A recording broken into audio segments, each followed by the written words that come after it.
tous et merci de nous rejoindre à notre programme spécial Femmes au cœur de l'éducation. Les examens avancent à grands pas et c'est l'opportunité pour nous de soutenir nos jeunes apprenants avec le thème « Comment aider les enfants à mieux réussir leurs examens ». Tout d'abord, estimez le temps qui reste et les choses à faire. Le temps qui vous sépare de la session d'examen est maintenant compté. Vous aurez probablement plus de facilité à vous concentrer sur l'essentiel et à vous éloigner des distractions. Essayez de vous fixer comme objectif d'être prêt quelques jours avant le début de la session afin de vous donner quelques jours de repos. Avec cet objectif en tête, listez tout ce qu'il vous reste à faire et surtout, estimez le temps que chacune de ces tâches vous prendra. Ces activités sont assez complexes, mais elles vous permettront de dégager les priorités et de laisser de côté ce qui est moins crucial. 2. Allez au dernier cours.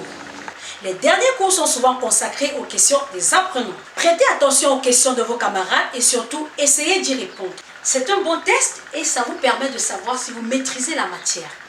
Faites plus généralement attention à tous les indices que les enseignants vous donnent. Par exemple, quand ils répètent plusieurs fois la même information, quand ils stipulent que tel ou tel thème pourrait faire l'objet d'une question d'examen, et quand ils attirent votre attention sur une partie du cours. 3. Dormir, se reposer, se relaxer et manger. Vous devez donc être d'attaque et ne pas fatiguer votre corps et votre mémoire inutilement.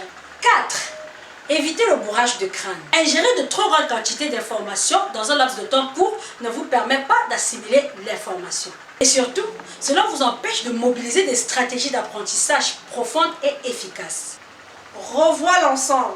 Si vous désirez remettre votre nez dans vos cours la veille ou le jour de l'examen, essayez de privilégier une approche globale et l'ensemble du plan. 6. Se tester. Prenez du temps lors de vos révisions pour vous tester. Vous pouvez créer des groupes de révision où chacun de vous est interrogé sur une partie du cours. Essayez vraiment de répondre à des questions par oral ou par écrit afin d'identifier vos lacunes. Vous pourrez ainsi les combler avant le début de la section d'examen.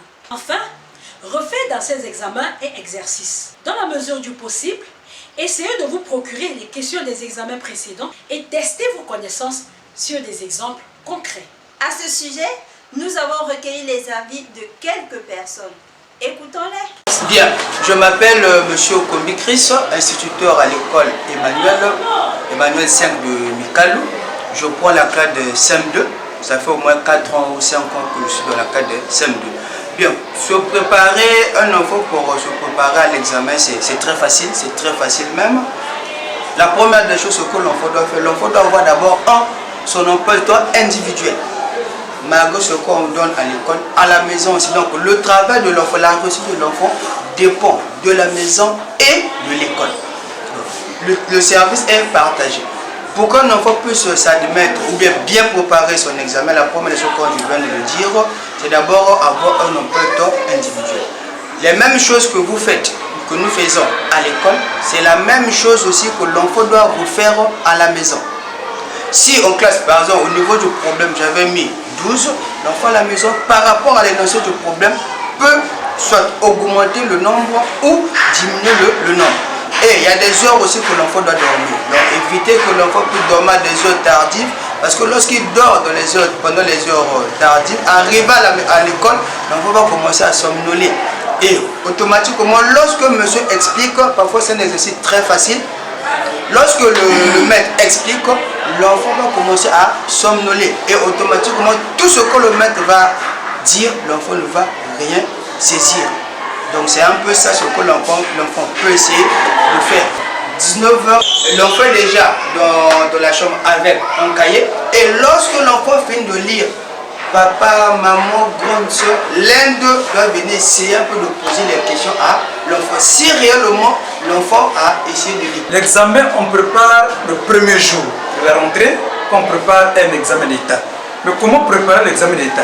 Ce n'est pas les cours ou seulement les leçons qu'on donne aux enfants pour aller lire, pour aller étudier. Il y a des positions et des méthodes de travail.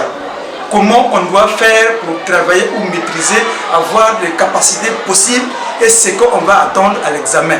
Donc il y a des techniques et il y a des méthodes. L'examen, ce n'est pas de miracle qu'on attend que non. Il faut organiser des veillées de prière que Dieu va faire, qui va inculquer, qui va donner le savoir, qui va donner les compétences. Mais l'enfant lui-même, il conçut ses savoirs et ses compétences. C'est dès le début.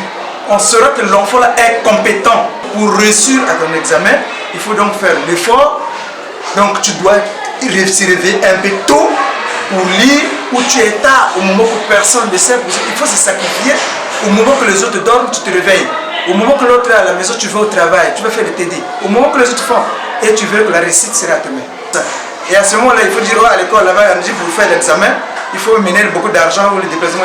L'argent que les parents donnent, c'est pour faire quoi? C'est pour préparer l'examen le jour-là. Et aux parents aussi. Les parents, durant toute l'année, n'accompagnent pas les enfants à l'école.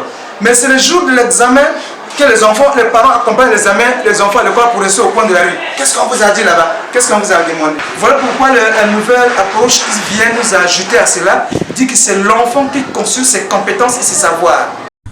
Salut, je suis Hervé Sandio, présentateur d'émissions de sport sur Mirror Radio TV 93.7 FM. Quelques leçons pratiques pour réussir son examen de fin d'année. Premièrement, il y a de la discipline. Il faut être discipliné dans tout ce que vous faites. Il y a de l'assiduité. Il y a de la concentration. Il y a de la maîtrise des matières qui vous font généralement défaut, sur lesquelles vous devez énormément travailler pour avoir le juste équilibre.